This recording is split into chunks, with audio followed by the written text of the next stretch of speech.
सभी का एक बार आपके अपने इस YouTube चैनल में स्वागत है।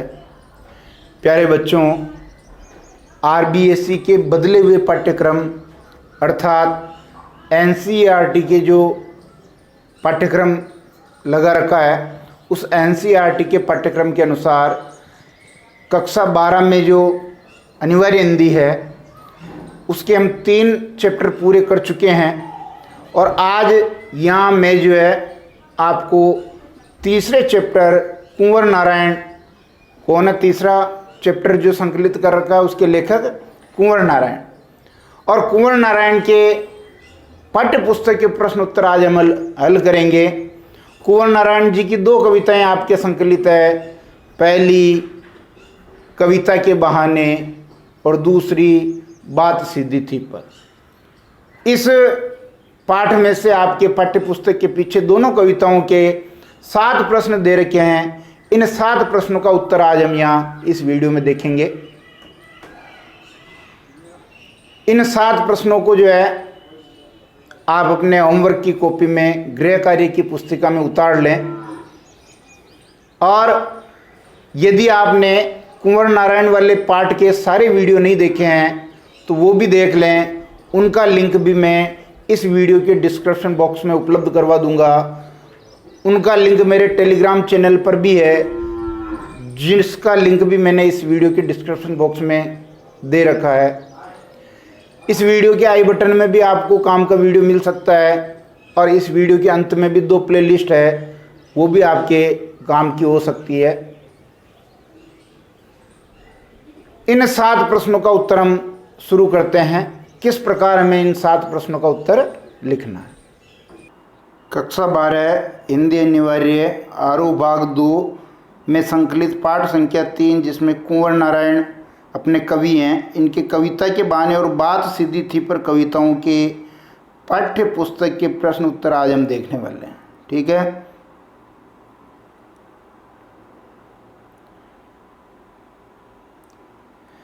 पहला प्रश्न देखिए, इस कविता के बहाने बताएं कि सब घर एक कर देने के मान्य क्या हैं। तो उत्तर देखेंगे, कविता के बहाने कविता में सब घर एक कर देने के मान्य से तात्पर्य है सीमा का बंधन समाप्त हो जाना। बच्चे खेल में किसी भेदभाव को नहीं जानते हैं, उनके खेल में जाति, धर्म, रंग आदि का कोई भेदभाव नहीं होता है, उनके लिए सब समान हैं। बच्चे अपने खेल द्वारा एकता का संदेश देते हैं। जिस प्रकार बच्चों के द्वारा खेल में किसी प्रकार की सीमा का ध्यान नहीं रखा जाता है, उसी प्रकार कविता भी समस्त भेदभाव भुलाकर निष्पक्ष भाव से मानवता का संदेश देती है। कविता तो शब्दों का खेल है, इसमें भाषा की कोई सीमा नहीं होती है। कभी भी बच्चों की तरह पूरे मानव समाज को एक मानता है। वह अपने पराये का भेद भूलकर कविता की रचना करता है। कविता समाज को बांधती है, कविता समाज को एक करती है। इस प्रकार भेदभाव रहित बच्चों का व्यवहार होता है, वैसा ही व्यवहार कवि का भी होता है। दूसरा प्रश्न देखेंगे,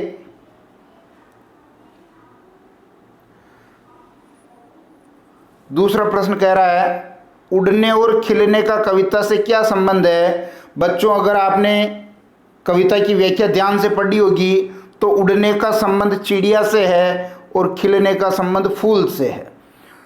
कविता का उड़ने व खिलने से सीधा और गहरा संबंध है। चिड़िया एक स्थान से दूसरे स्थान तक उड़कर जाती है, परंतु कविता कल्पना के सहारे बहुत ऊंचाई तक उड़ती है। अर्थात कवि क्या होता है, कल्पना करता है। कवि अपनी कल्पना द्वारा अपने मनोभावों को अभिव्यक्त करता है।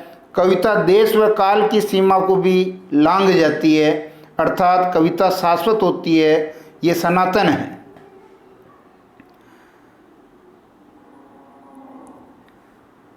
इसी तरह कविता फूल की तरह विकसित होती है। फूल जैसे खिलता है ना, कविता भी वैसे खिलती है। विकसित होने पर फूल अपने आसपास के वातावरण को महका देता है, खुशबूनुमा बना देता है। फूल अपनी सुंदरता व सुगंध से समाज को प्रसन्न रखता है। उसी प्रकार कविता भी मानवीय भावों से विकसित होकर तरह तरह के रंग दिखाती है। तथा अनंत काल तक इसकी खुशबू बनी रहती है। अभी मैंने बताया ना कि जो कविता है वो शाश्वत है, सनातन है, कभी समाप्त नहीं होती है। हर युग में, हर काल में वो मनुष्य को आनंद देती है। कविता हर युग में मानव को आनंद देती है। कविता की ये खुशबू कालातीत है, काल में हम इसको नहीं बांध सकते, काल से भी परे है। ठीक है।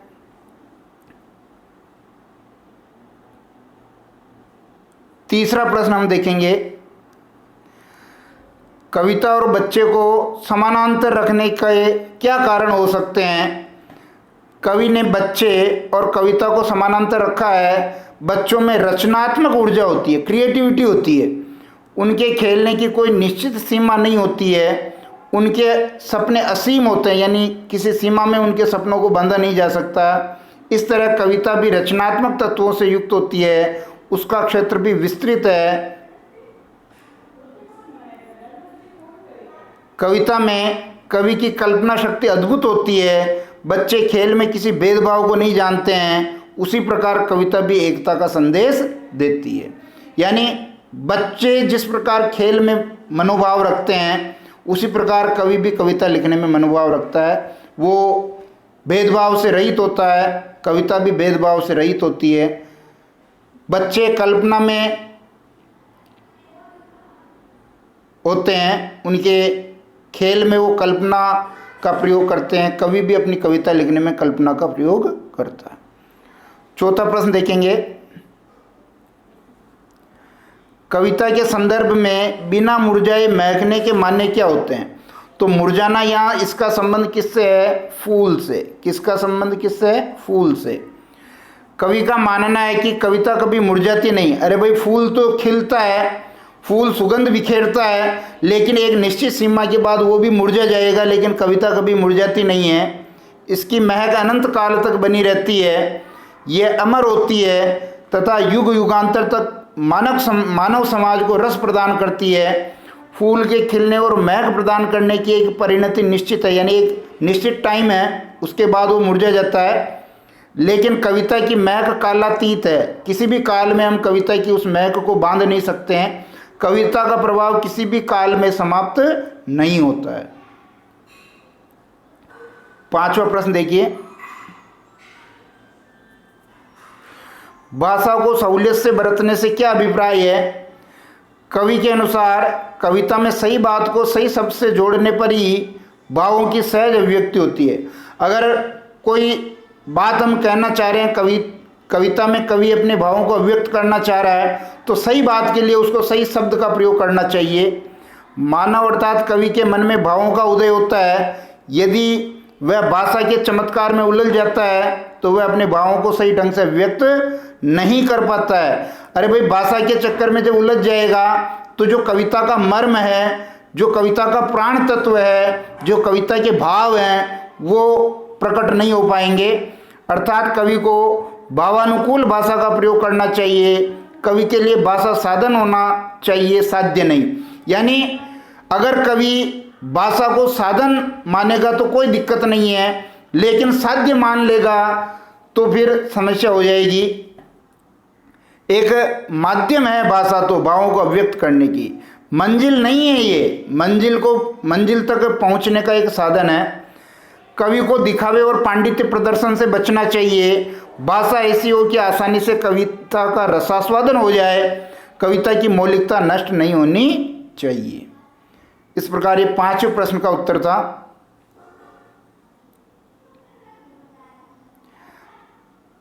छठा प्रश्न देखिए, बात और भाषा परस्पर जुड़े होते हैं, किंतु कभी कभी भाषा के चक्कर में सीधी बात भी टेढ़ी हो जाती है। कैसे? उत्तर देखेंगे, बात और भाषा परस्पर जुड़े होते हैं, परंतु कभी कभी भाषा के चक्कर में सीधी बात भी टेढ़ी हो जाती है। इसका कारण भावों की अभिव्यक्ति के लिए सही शब्दों का प्रयोग न करना होता है। ऊपर अभी हमने बात की कि सही भावों को अभिव्यक्त करने के लिए सही शब्द चाहिए। अगर वो सही शब्द मिल जाते हैं तो भाव अभिव्यक्त हो जाते हैं, और शब्द अगर हमने वहाँ आडंबरपूर्ण ले लिए तो फिर दिक्कत है। मनुष्य अपनी भाषा को क्लिष्ट बना देता है तथा चमत्कारपूर्ण शब्दों से अपनी बात को कहने में स्वयं को श्रेष्ठ समझता है। इससे वह अपनी मूल बात को कहने में असफल हो जाता है। कभी कभी कवि पांडित्य प्रदर्शन के चक्कर में दुरूह, क्लिष्ट और बनावटी भाषा का प्रयोग करता है। ऐसी दुरूह, क्लिष्ट भाषा के प्रयोग से भावों की नैसर्गिकता समाप्त हो जाती है। पाठक कविता के मर्म को समझ नहीं पाता है और सीधी बात भी पेचीदा या टेढ़ी हो जाती है। मनुष्य को समझना चाहिए कि हर शब्द का अपना विशिष्ट अर्थ होता है, भले ही वह समानार्थी या पर्यायवाची हो।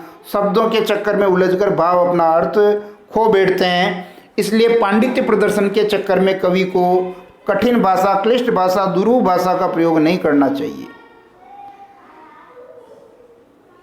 अंतिम 7वां प्रश्न देखेंगे कि बात या कथ्य के लिए नीचे दी गई विशेषताओं का उचित बिंबों या मुहावरों से मिलान कीजिए। बिंब की बात की थी हमने और या विशेषता की बात की, तो बिंब की क्या विशेषता है, अपने को सही बिंब को सही विशेषता से मिलाना है। तो जब हम सही बिंब को सही विशेषता से मिलाएंगे तो हमारे सामने इसका सही उत्तर हो जाएगा। आपको इस प्रश्न का उत्तर मैंने वीडियो के समय भी बता दिया था। तो पहला बिंब अपना मुहावरा है, बात की चूड़ी मर जाना। अर्थात अगर आप इन 5 विशेषताओं में से देखेंगे तो चूड़ी मर जाना यानी बात का प्रभावहीन हो जाना। ठीक है, कह वाले को इधर हम तीसरे से मिला देंगे। फिर बात की पेंच खोलना, तो बात की पेंच खोलना स्क्रू होता है, उसको जब हम खोलते हैं इसका मतलब है बात को सहज और स्पष्ट करना, बात को सहज और स्पष्ट करना। ठीक है, बात का शरारती बच्चे की तरह खेलना, इसका मतलब है कि बच्चा इधर उधर भागता रहता, पकड़ में नहीं आता है, तो बात का पकड़ में नहीं आना, ये इसका हो जाएगा यहाँ। फिर देखिए घड़ी वाला कह रहा है कि पेंच को कील की तरह ठोक देना, पेंच को कील की तरह ठोक देना यानी ये अपने आप में सुमेलित है, यानी कि बात में कसावट का न होना। और बात बन जाना ये बहुत इम्पोर्टेंट है, इसको हम मिलाएंगे ऊपर वाले से, कथ्य और भाषा का सही सामंजस्य बनना। ठीक है बच्चों, इस प्रकार ये 7वां प्रश्न हमने हल किया। बहुत ही इम्पोर्टेंट है क्योंकि बहुत सारे इसमें बिंब मुहावरे का प्रयोग किया गया है, परीक्षा की दृष्टि से भी बहुत इम्पोर्टेंट है। अगर आपको हमारे ये वीडियो पसंद आते हैं तो आप हमारे इस चैनल साहित्य संगम बाय BL तेली को सब्सक्राइब कर सकते हैं। ये मेरे मोबाइल नंबर भी हैं, आप व्हाट्सएप भी कर सकते हैं कोई समस्या है तो। और निरंतर हमारे चैनल से जुड़े रहिए क्योंकि हम हिंदी साहित्य और अनिवार्य हिंदी कक्षा 12 तथा कक्षा 10 की हिंदी का जो है पूरा कोर्स अपने इस चैनल पर करवा रहे हैं। वीडियो देखने के लिए बहुत बहुत धन्यवाद।